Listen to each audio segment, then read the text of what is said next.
Et de retenir, Dominique de Villepin, les leçons de l'histoire. On va insister bien sûr sur les commémorations et ces leçons, mais une image en particulier, je vais vous ramener à hier, a frappé, a choqué, a indigné lors de cette marche contre l'islamophobie où on a vu des insignes rappelant l'étoile jaune.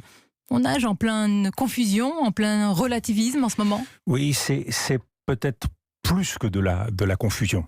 Ce sont des amalgames qui sont inacceptables. La concurrence des mémoires, la compétition des mémoires est toujours source de très graves malentendus. Et je pense qu'il faut là aussi le dire, marquer ce qui est inacceptable. Mais ça implique en permanence un travail d'éducation. Et on ne peut pas le faire uniquement en jetant l'opprobre. Il faut le faire en expliquant, en faisant d'une pédagogie qui est indispensable.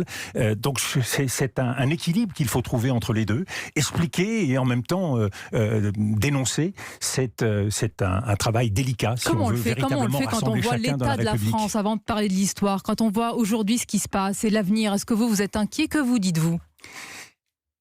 Je pense que l'état de la France justifie aujourd'hui qu'on préserve un espoir possible, qu'on montre qu'il y a un chemin.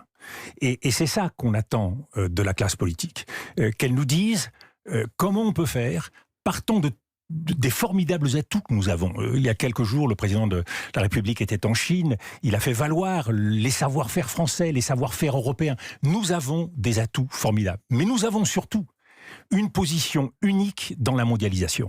L'Europe, c'est la clé de l'équilibre mondial. Si nous laissons faire l'antagonisme qui se dessine entre les États-Unis et la Chine, nous allons vers une partition de la mondialisation, nous allons vers des crises majeures. Mais est-ce que nous ne sommes pas